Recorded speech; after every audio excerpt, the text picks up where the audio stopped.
좋으신 하나님, 이 시간도 걸어간 주일 주 앞에 모여 주님을 영과 진리로 예배드립니다. 이 시간 오셔서 우리 마음에 좌정하여 주사 영의 길을 열어주셔서 주의 음성 듣게 하시고, 주님 영안을 열어서 주의 법에 귀한 것을 보고 깨닫게 하시고, 우리 마음에 깨닫는 마음 주셔서 주님이 나를 위해 죽으심이 믿어지게 하시고, 나를 사랑하심이 믿어진 역사가 있게 하여 주옵소서. 성령 하나님, 이 시간 우리 모두를 만나 주심 믿사옵고 우리를 원하신 예수님의 이름으로 감사하며 기도 올리옵나이다. 아멘.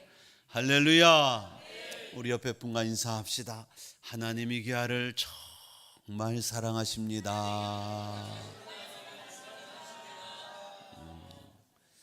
할렐루야.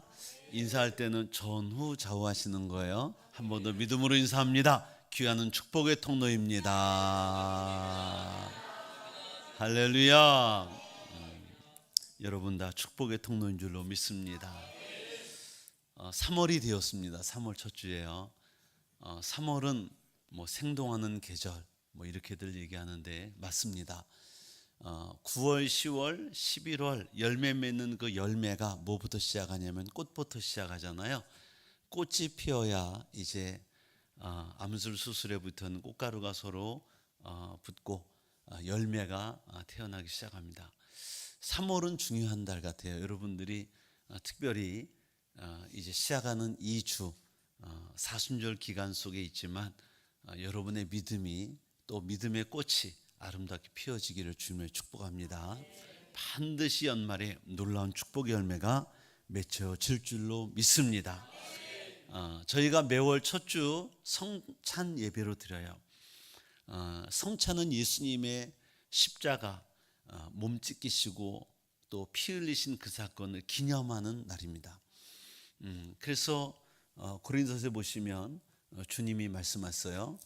고린도서 11장 23절에 보시면 내가 너에게 전한 것은 주께 받은 것이니 곧 주 예수께서 잡히시던 밤에 떡을 가지사 축사하시고 떼어 이르시되 이것은 너희를 위하는 내 몸이니 이것을 향하여 나를 기념하라 하시고 식후에 또한 그와 같이 잔을 가지시고 이르시되 이 잔은 내 피로 세운 새 언약이니 이것을 행하여 마실 때마다 나를 기념하라 하셨으니 그랬어요. 너희가 이 떡을 먹으며 이 잔을 마실 때마다 주의 죽으심을 그가 오실 때까지 전하는 것이니라. 오늘 성찬을 대한 여러분들은 오늘 그 주님을 기념합니다. 그러면서 주님이 오신 날까지 우리를 위해 죽으신 그 십자가 예수님을 전하시는 저 여러분 되시기를 축복합니다. 그리고 오늘 성찬 뗄 때 믿음으로 뗐으면 좋겠어요. 감사함과 함께 믿음으로 주님이 내 안에, 내가 주님 안에 거함을 믿으시고 또 내가 주님의 살과 피, 오늘 빵과 잔을 대할 때 나의 연약한 몸이 치유되고 내 속에 있는 악한 것들이 다 떠나가고 내가 새롭게 되는 그런 소망을 가지고 믿음을 가지고 성찬을 대할 때 하나님의 놀라운 역사가 또 치유 역사가 은혜 역사가 임할 줄로 믿습니다. 제가 보면 사실 우리에게 처음에 들어오는 분들부터 시작해서 보면 많은 분들이 눈에 보이지 않는 악한 영들에게 사실 눌리고 잡히는 분들이 꽤 있거든요. 그분들이 오늘 성찬을 대할 때 악한 것이 다 떠나가고 성령으로 채울 줄로 믿습니다. 말씀으로 채울 줄로 믿습니다. 오늘 말씀의 제목은 하나님의 택하심을 받은 백성입니다. 로마서 11장 25절로 30절 말씀을 우리가 합독했습니다. 세계 속에 영향을 미친 유대인 100명이라는 책에 등장하는 그 유대인들의 이름이 있습니다. 칼 막스, 또 심리학자 프로이드, 화가 샤갈, 아인슈타인 다 아시죠? 세계적 지휘자 번스타인, 외교가 키신저, 쉰들러, 쥐라기 공원을 영화를 만든 스필버그, 이 모든 사람이 다 유대인들입니다. 이스라엘 사람들이에요. 유대인은 작은 것 같지만 큰 사람들입니다. 지금도 나라가 백성이 1000만이 안 돼요. 959만 명 정도. 전 세계적으로 노벨상을 가장 많이 많은 나라, 배출한 나라가 유대인 이스라엘입니다. 노벨상사 300명 가운데 93명이 유대인이에요. 3분의 1이 유대인입니다. 미국에 사는 유대인의 생활 수준은 미국의 상위급 최상위 40가정 중에 42%를 차지합니다. 미국의 변호사 70만 중에 20%인 14만 명이 유대인입니다. 미국의 유명한 대학 교수 중에 25%의 35%가 유대인이고요. 주요 행정 책임자의 90%가 유대인입니다. 미국에서 영향력 있는 뉴욕타임즈 사장 슬츠버그, 워싱턴 포스트 사장 캐서린 그레이엄 다 유대인입니다. 가장 출판을 많이 하는 랜덤 하우스 사장이 유대인입니다. 인구는 적어요. 우리나라가 4,800인데 거기는 1,000만도 안 됩니다. 그런데 가장 큰 나라, 우리나라 강원도 땅보다 조금 크습니다. 지역은 우리나라 경상남북도보다 조금 작아요. 그런데 그 나라는 세계에서 무시할 수 없는 나라, 그렇게 되어 있습니다. 유대인들은 숫자가 많지않으면서도 어떻게 세계적으로 우수한 민족이 되었을까요? 저는 그들은 지금도 메시아 예수 그리스도를 거부합니다. 신약을 믿지 않아요. 구약의 말씀을 믿습니다. 저는 어떻게 생각하냐면 구약의 성경만을 믿고 순종한 그들이 이런 복을 받았다, 이런 생각도 해요. 우리가 말하면 성경 66권 중에 39권, 거의 절반 조금 넘는 책을 믿고 그 삶을 따라갔는데 그들이 이런 축복을 받았구나. 그런데 예수 그리스도를 영접하고 또 그렇게 살면 신약 구약 66권을 다 사는 거 아닙니까? 그렇게 되면 그러면 엄청난 복을 받겠다. 지금도 반쪽만 믿어도 그렇게 어마어마한 복을 받고 사는 민족이 되었는데 그 작은 나라, 그 작은 땅덩어리가 성경의 66권을 다 믿고 따라간다면 이 나라가 어마어마한 복을 받겠다. 저는 사실 우리나라를 그렇게 생각합니다. 우리나라가요 6.25 전까지는 북한보다 못 살았던 걸 아십니까? 6.25 전쟁이 일어나기 1950년 전에는 우리가 북한보다 못 살았어요. 왜? 자원이 없어요. 아무것도 가진 게 없습니다.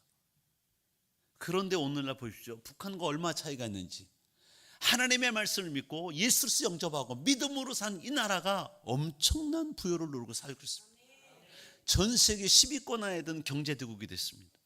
놀라운 일이지 않습니까? 로마서 9장 11장 9장부터 11장까지 이스라엘의 구원을 말씀합니다.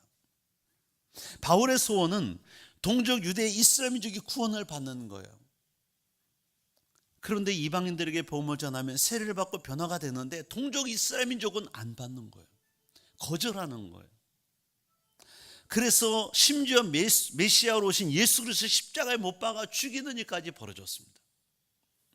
유대 동족을 생각하면 바울은 가슴이 미어지겠죠. 그래서 얼마나 원하는지 동족이 구원을 받았으면 했다면 내가 그리스도에게서 끊어져 저주를 받을지어도 괜찮다라고 말했어요.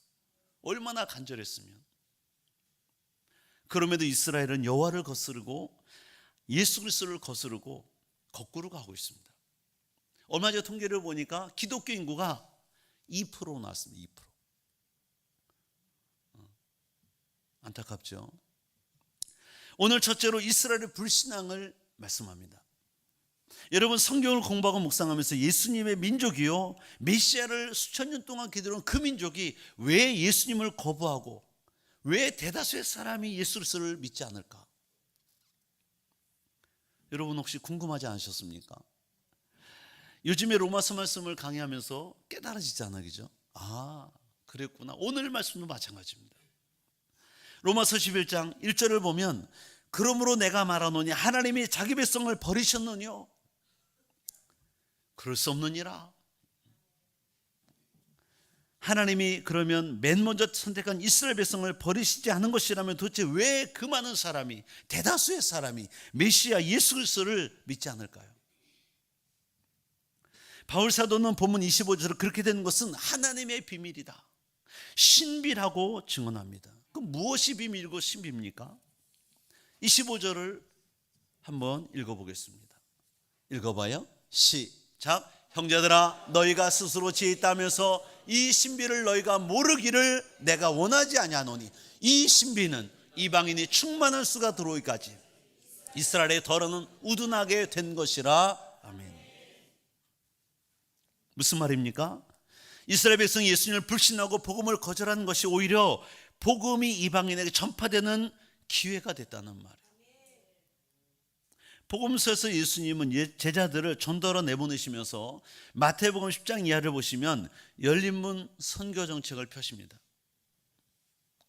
만일 어떤 마을에서 복음을 전하면 그들이 만약에 너희를 영접지 아니하면 무리하게 거기서 에너지를 소모하지 말고 너희를 거절하는 그곳을 떠나, 집이나 성에서 떠나 너희 발에 먼지를 털어버려라. 그리고 다른 집, 다른 곳으로 가서 복음을 전하라는 거예요. 다시 말하면 열리는 곳으로 가고 닫히는 곳은 떠나라는 거예요. 그래서 성경학자들이 말합니다. 열린 문 성경 정책이다. 마태복음 10장 14절의 말씀이에요. 누구든지 너희를 영접하지 아니하고 너희 말을 듣지도 아니하거든 그 집이나 성에서 나가 너희 발에 먼지를 떨어버려라. 예수님의 제자들은 이 원칙에 따라 먼저 이스라엘 땅에 복음을 전했죠. 그러나 그들이 받지 않았어요. 그러자 다른 마을, 다른 지방으로, 다른 국가로 곧 이방 나라로 떠나기 시작합니다. 근데 사실은 이러한 것을 주님이 알고 계시면서도 허용하신 것은 하나님의 지혜고 하나님의 신비라고 성경은 말합니다. 그래서 더 많은 이방인들이 예수를 주로 믿고 고백하고 돌아오게 됨을 기회가 될 것을 주님은 알고 계신다라는 거죠. 로마서 11장 12절에 어떻게 증언하고 있습니까? 이렇게 말합니다. 그들의 넘어짐이, 여기 그들은 누굴까요? 이스라엘 민족입니다.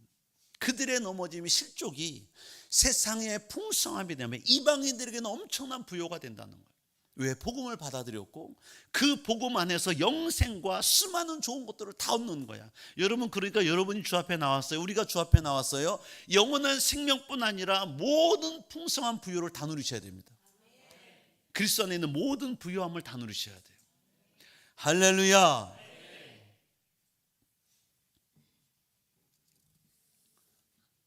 그래서 그들의 넘어짐이 세상의 풍성함이 되며 그들의 실패가 이방인의 풍성함이 되거든 하물며 그들의 충만함이리요.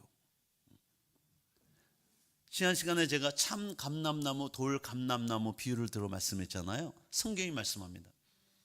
알기 쉽게 배 중에 돌배나무, 돌배, 아주 떫고 시고 먹지 못하는 작은 단단한 돌덩이 같은. 근데 신고배는 너무 맛있잖아요. 부드럽고 육즙이 막 풍성하고 얼마나 맛있는지 몰라요. 근데 우리는 원래는 돌배나무였는데 그 신고배 가지에 젖붙임을 받은 거다. 그 신고배 나무의 뿌리로부터 올라오는 모든 좋은 진액들을 다 끌어올려서 우리가 받게 되고 우리의 가지에 드디어 신고배가 열리게 되는 거예요. 할렐루야. 그런 비유였어요. 둘째로, 그러면 이방인의 시대는 언제까지입니까? 이방인의 시대는 언제까지인 거예요? 우리가 이방인이잖아요. 우리가 지금 그 주님의 풍성함을 받아 누리고 있는데 우리의 때가 언제까지냐 그 말이에요. 우리 때는 언제까지일까? 사도 바울은 본문 25절에서 말씀했어요. 형제들아, 너희가 스스로 짓다면서 이 신비를 너희가 모르기를 내가 원하지 아니하노니 이 신비는 이방인의 충만한 수가 들어오기까지. 언제까지? 이방인의 수가 충만한 수에 들어오기까지. 거의 가득 찰 때쯤, 전 세계 복음이 증거될 때쯤까지 이방인의 시대다. 그러니까 지금은 은혜 받을 날이요, 구원받을 때야. 지금은 은혜 받을 만한 때요, 구원받은 날이야. 오늘. 그러니까 이 시대가 끝나기 전에 여러분이 예수 믿고 영접하셔야 된다는 거예요. 하나님의 그 신복을 받아야 된다는 거예요. 영생을 얻기를 축복합니다. 누가복음 21장 24절을 보시면 이방인의 때라는 말씀이 나오잖아요. 그들이 칼날에 죽임을 당하며 모든 이방에 사로잡혀가 했고 예루살렘은 이방인의 때가 차기까지 이방인에게 밟히리라. 이 말씀은 짧게는 예수님께서 장차 AD 70년에 로마의 티투스 장군, 나중에 황제가 되죠. 그가 예루살렘을 멸망시키고 모든 민족을 다 흩어버립니다. 나라가 사라지는 거예요. 이방인들에게 밟힌다는 표현을. 예루살렘은 이방인의 때가 차기까지, 이방인의 때가 차기까지 밟히리라. 예루살렘 성의 멸망을 짧게 보면 그 말씀을 하신 것이고, 길게 보면 장차 이방인의 수가 차면 그때까지는 예루살렘이, 유대인이 예수님을 믿지 않는다, 이런 의미일 수 있어요. 그러니까 그때로부터 지금까지 이방인의 때가 시작되어서 지금도 가고 있는 거예요. 이방인의 시대가 계속되고 있습니다. 복음이 예루살렘을 떠나 유대로, 사마리아로, 안디옥으로, 로마로 서진하죠. 서쪽으로 전진하죠. 서진하면서 윤유럽이 복음화되어지고 미국이 복음화되어지고 중국과 일본, 우리나라에 복음이 들어오기 시작합니다. 이 시대에서 주께서 복음 증거자들을 전 세계에서 일으키사 이방인의 충만한 수가 하나님 나라 후일까지 복음 역사를 지금도 진행하고 계십니다. 지금도 계속해서 녹양동에도, 의정부에도 아직도 예수님 믿지 않으면 얼마나 많은지 몰라요.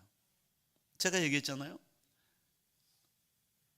대학에서 강의할 때 한 반, 우리 반이 40명이었는데 예수 안 믿는 사람 손들어 보라 하니까 35명 정도 손들어. 항상 학기가 바뀔 때마다 내가 조사하거든요. 이단 종교 있는 애들도 있고 하나님의 교회 신천지도 있어요. 가톨릭, 불교, 천도교도 있습니다. 근데 꼭 크리스찬, 우리 교회 다니는 아이들은 꼭 4명에서 5명. 이거 약속이 나듯이 거의 40명에 4-5명뿐이 없어요. 나머지 35명 안 믿는 거예요. 그 정말 어려서부터 교회를 안 나간 사람 손들어봐 그러면 거의 20명입니다. 절반이에요. 한 번도 교회를 안 가봤다. 저희는 우리 교회 등록하는 분들도 가끔 그래요. 어렸을 때부터 교회 한 번도 안 나간 적이 가끔 있어요. 가끔 있습니다. 그러니까 지금도 우리나라에 교회가 많고 성도 수가 많지만 아직도 교회를 한 번도 나가보지 않은 사람이 얼마나 많은지 몰라. 우리는 다 믿는 것 같잖아요. 여러분 중에 다 믿는 것 같죠? 그렇지 않아요. 안 믿는 사람 많습니다. 사실 그들에게 복음이 증거돼야 되죠.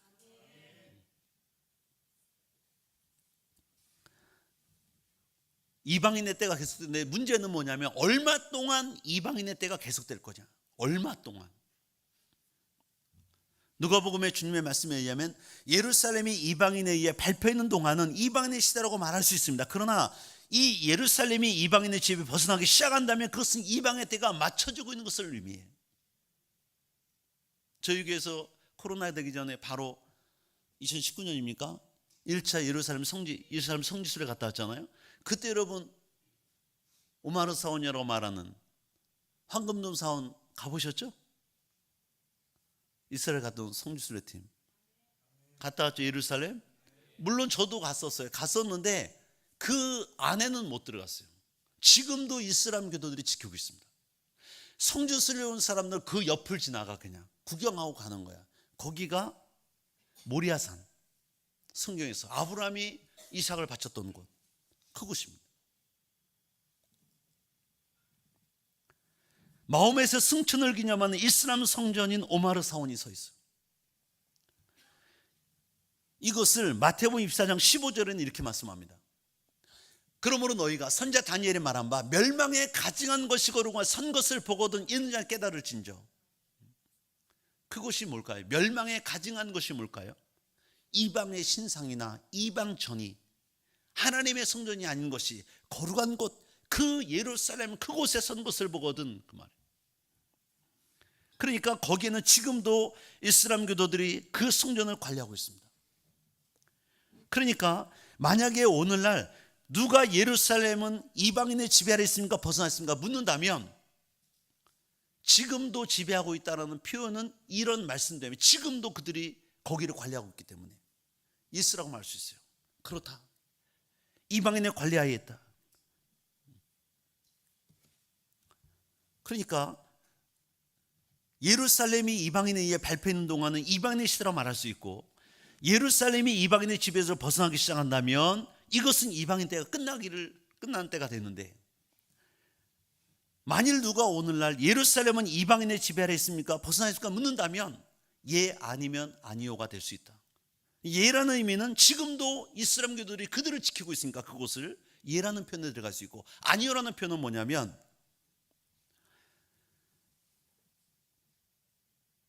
지난 5, 60년 동안에 엄청난 일을 하고 있는데 AD 70년대 예루살렘 멸망 이후에 근 1900년 동안 이방인들에 의해서 점령되고 있던 이스라엘 땅은 1948년 5월 14일 하나의 국가로 기적적으로 부활합니다. 독립하잖아요. 이미 회복되기 시작했고 1967년 6월에 있던 6.1 전쟁으로 아랍이 다 공격하는데 힘을 합쳐서 이스라엘을 이겨내요. 오히려 갖고 있는 영토보다 더 뺐습니다. 그것 때문에 결국은 예루살렘과 성전이 이스라엘의 통찰에 들어오게 되죠. 그러므로 정확히 말하면 저와 여러분들은 오늘날 이방인의 시대가 끝나가는 가장 흥분된 역사의 중앙에 서 있다고 볼 수 있습니다. 맞춰주고 있는 시기. 100% 예루살렘이 지금 멸망의 가정하에 서 있고 그들에게 지배를 당한 것이냐? 꼭 그렇지는 않고 중간 과정에 있는 것, 중간 과정. 그러니까 성경은 이방인의 때가 끝날 무렵 인류 역사상 가장 중요한 세 가지를 일어날 것을 예언하고 있는데, 먼저는 복음이 전 세계적으로 전파될 것이다. 땅끝까지. 둘째는 이스라엘의 영적 회복 사건이 일어날 것이다. 영적으로 회복될 사건. 셋째는 마지막 예수님의 재림입니다. 그런데 지금 복음이 전 세계적으로 전파되고 있고 거의 끝나가고 있죠. 위클리프 성경 번역자들이 이렇게 말했습니다. 세계 각국의 언어로 성경을 번역하는 사람들인데, 소수민족까지 2020년 마지막쯤 가면 전 세계 모든 언어로 된 성경이 다 번역될 거라는 거예요. 그게 무슨 얘기냐면 지금 2023년이잖아요. 2020년 후반, 그럼 거의 2040년으로 잡아요. 2030년으로 잡아. 2023년이니까 2030년으로 잡아. 그때쯤이면 전 세계 소수민족 많죠. 중국, 동남아시아, 아프리카 엄청나게 많습니다.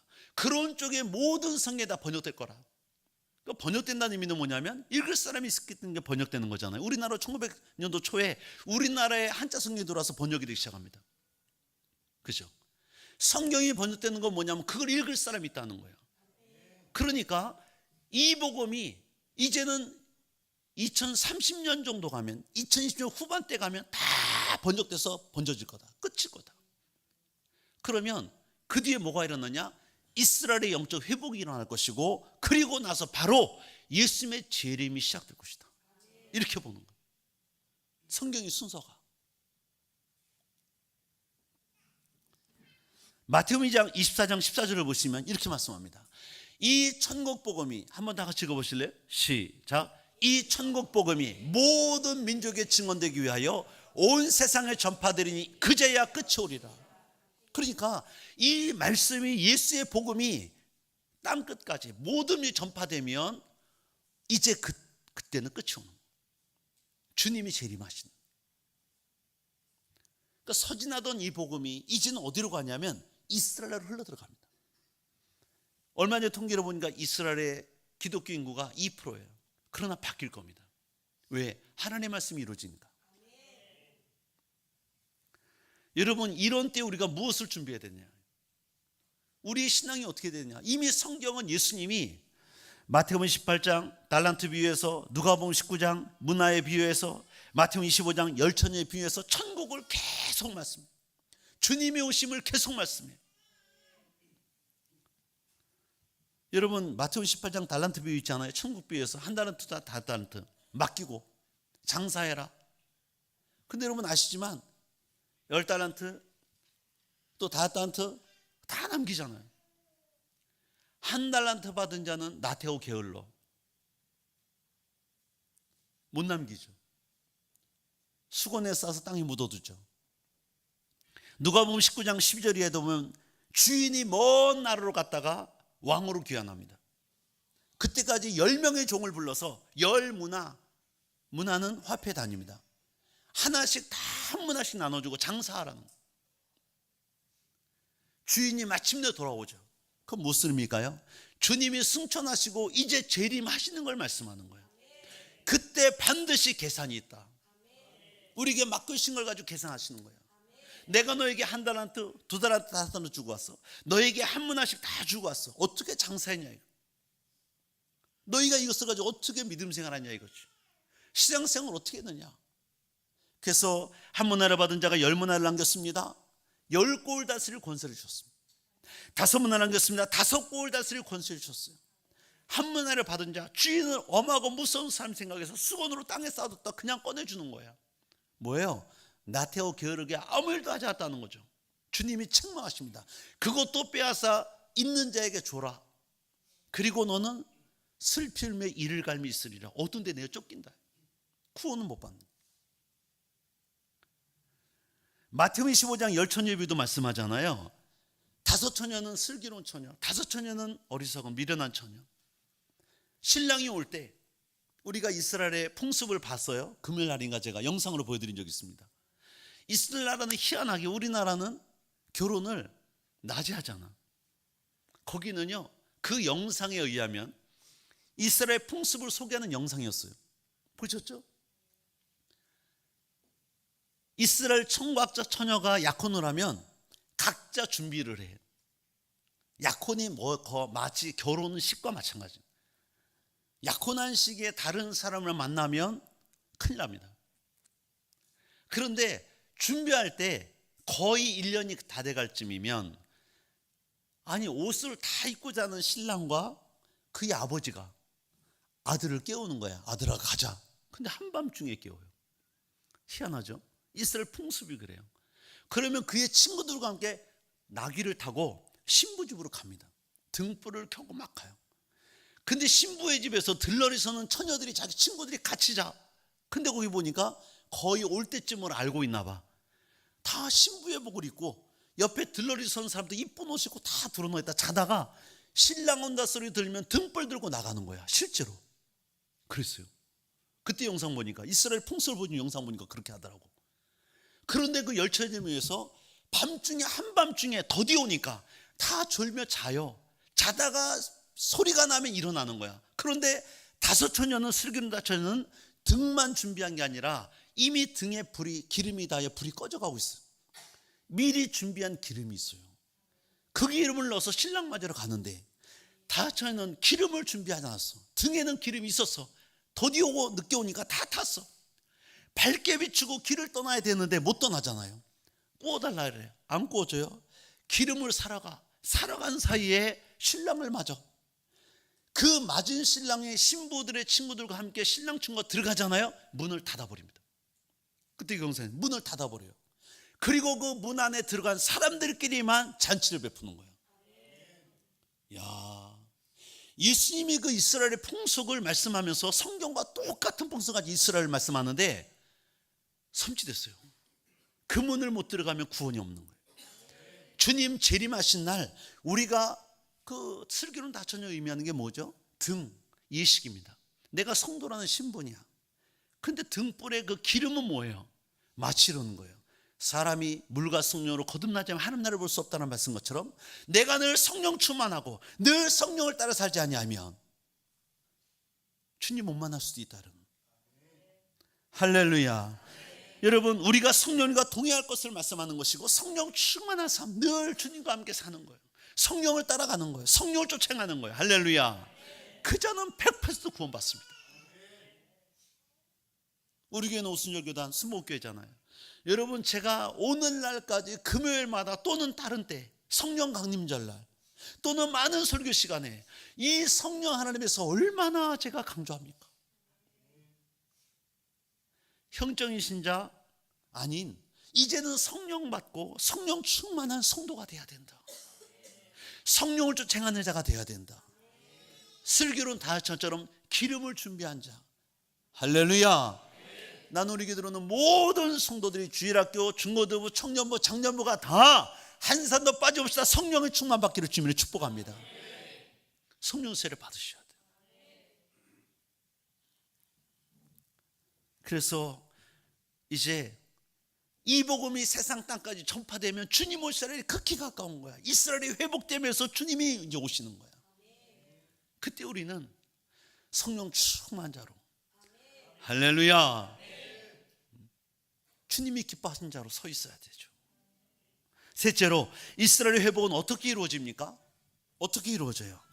이방인 때가 끝나가는 이 마지막 징조는 이스라엘의 회복을 이야기합니다. 그러니까 보십시오. 2020년대 말쯤 가면 전 세계 모든 민족이 성경이 보급될 것이다. 그렇다면 이스라엘이 회복한 때가 그때, 이방인 세가 끝나가는 그 시점이 바로 이스라엘이 회복하는 때. 이스라엘 회복은 대체로 3가지 단계로 이루어지는데, 하나는 백성들이 시온 그 예루살렘 성으로 이스라엘 땅으로 돌아와 땅을 회복하는 거예요. 또 하나는 국가적으로 공동체를 회복하는 것이고, 세 번째는 영적으로 회복하는 겁니다. 저는 이미 앞에 두 단계는 이뤘다고 생각해요. 이미 그들은 고토에 돌아와 땅을 회복했습니다.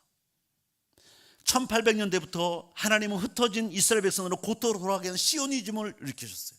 그래서 AD 70년 이스라엘이 완전히 멸망당했을 때, 예루살렘이 파괴됐을 때, 그 당시 모든 이들이 다 근처 나라로 다 도망갔습니다. 디아스포라, 유랑민족이 됐어요. 그때 이스라엘 땅에 남아있는 백성이 몇 명이냐? 채 2만 명이 안 됐다 그래요. 2만 명. 그런데 1903년도부터 시작들어서 차츰차츰 들어옵니다. 1900년 초부터 1903년에 10,000명, 1914년도에 8만여 명 계속 들어옵니다. 시오니즘, 시온으로 돌아가자. 하나님이 다 섭리하시는 거죠. 1910년 발포화 선언, 영국의 발포화 선언으로 이후에 물밀듯 들어옵니다. 물밀듯 들어와요. 그래서 소련에서, 시리아에서, 이란에서, 이라크에서, 인도에서, 중국에서, 동유럽, 독일, 스페인, 영국으로 계속 들어옵니다. 엄청난 수가 들어오죠. 이것은 문자 그대로 이사야서 43장 5절 6절의 예언의 성취라고 할 수 있어요. 두려워하지 말라, 내가 너와 함께하여 내 자손을 동쪽에서부터 오게 하며 서쪽에서 너를 모을 것이며, 내가 북쪽에 이르기를 내놓으라, 남쪽에 이르기를 가둬두지 말라, 내 아들들을 먼 곳에서 이끌며 내 딸들을 땅끝에서 오게 하며. 짧게 보면 이스라엘 민족이 회복되는, 포로에서 돌아오는 내용을 말씀하지만, 길게 보면 마침내 이방인의 시대가 끝나고 이스라엘이 회복되는 걸 말씀하는 거예요. 에스겔 37장 21절의 예언의 성취기도 합니다. 그들에게 이르기를, 주 여호와께서 이같이 말씀하시기를, 내가 이스라엘 자손을 잡혀간 여러 나라에서 인도하며 그 사망에서 모아서 그 고국 땅으로 돌아오게 하고. 짧게 보면 포로에서 돌아오는 거예요.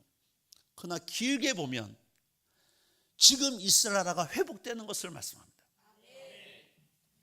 그래서 마침내 1900년 동안 나라 없이 떠도는 그 선민들이 1948년도에 한 해 공동체를 국가로 독립합니다. 세상에 1900년 동안 없었던 나라가 생겨난 건 처음이에요. 이런 일은 없었습니다. 이런 일은 없었죠. 이제 남은 것은 마지막 영적인 회복입니다. 사도 바울 본문에서 그것을 예언하고 계속하고 있습니다. 이 10절의 말씀인데, 그리하여 온 이스라엘이 구원을 받으리라. 기록된 바 구원자가 시온에서 오사. 여러분, 그들이 메시아를 거절했는데 이제는 그들이 그 불경건에서, 불신앙에서 돌이킬 것이다. 그리고 그들의 죄가 사함을 얻을 것이다. 내가 그들의 죄를 없이 할 때 그들에게 이루어질 내 언약이 이것이라 함과 같으니라. 죄 사함 받는 거죠. 영적으로 회복을 되는 겁니다. 에스겔 3장 24절 20절에 보시면 영적 회복의 예언이 있습니다. 다 같이 한번 읽어볼까요? 시작.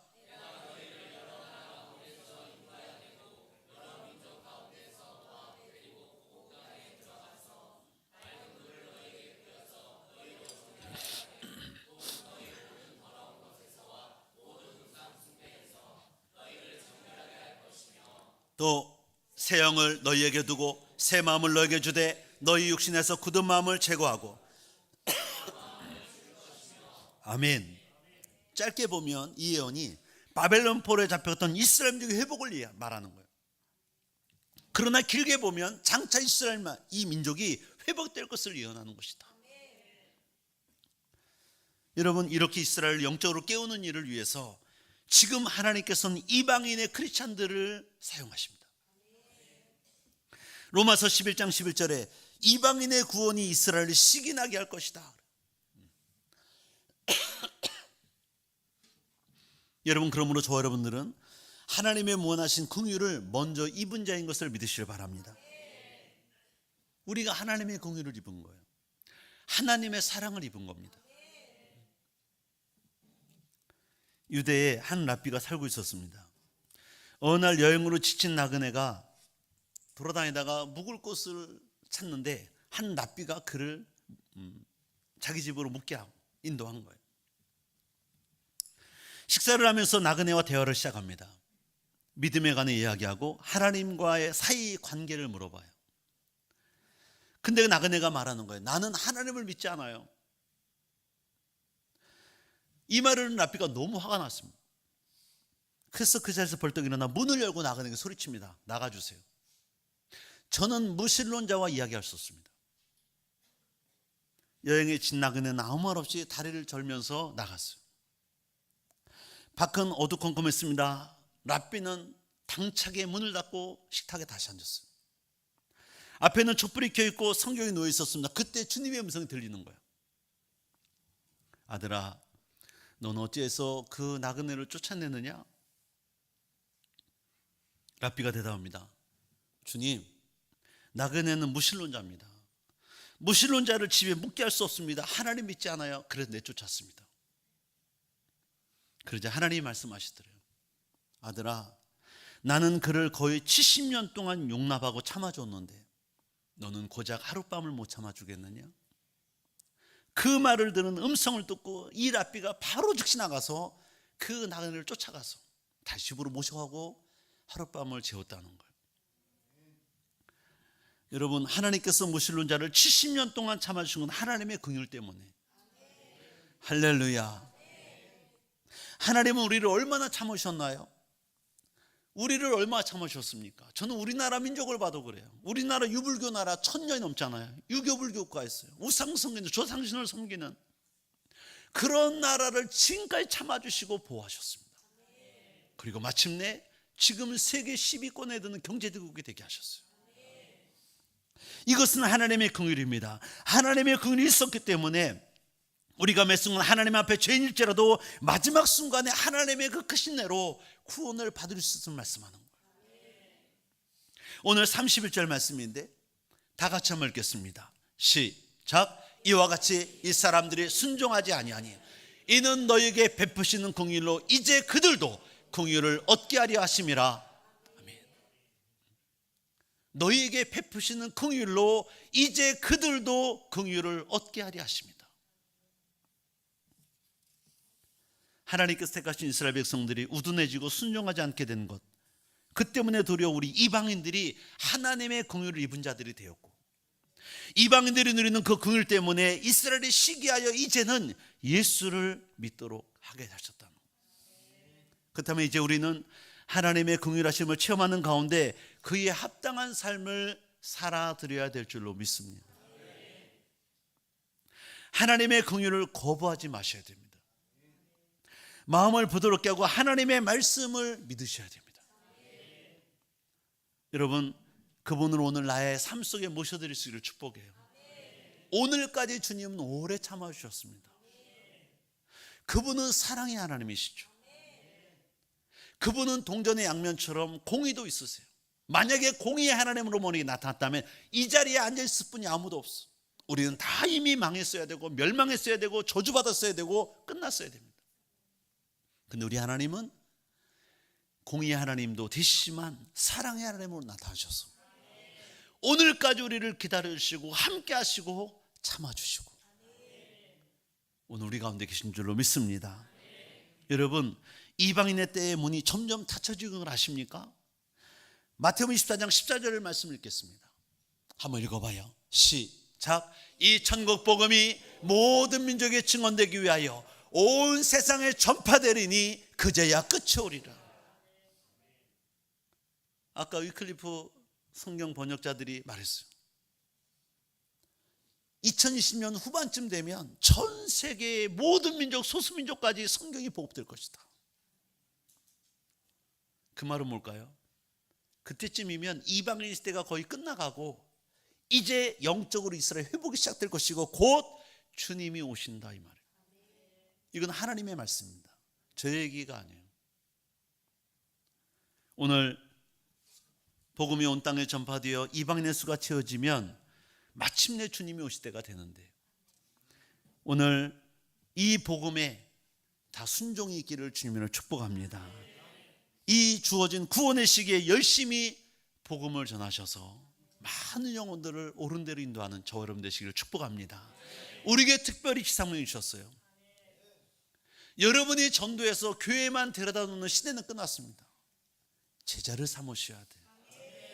성경에 보니까 예수님 마지막 명령이 너희는 가서 모든 민족으로 제자를 삼아 아들과 아버지와 성령의 이름으로 세례를 풀고 내가 너에게 분반 모든 것을 가르쳐 지키게 하라. 볼지어다 내가 세상 끝날까지 너희와 항상 함께 있으리라. 우리 교회도요 기도하고 있어요. 제가 기도합니다. 하나님, 동남아시아권에 중국은 문이 닫혔고 열린문의 정책에 의하면 동남아시아 쪽에 이제 신학교도 세워서 현지 목회자들을 양성해서 주님 오신 날까지 열심히 교회 세우고 복음 전하도록 지금 도와달라고 그 기도하고 있어요. 주님께서 반드시 함께 하시고 승리케 할 줄로 믿습니다. 기도하겠습니다. 주님, 이 마지막 때 저희를 부르시고 오랫동안 참아주시고 우리를 인도하신 것을 감사합니다.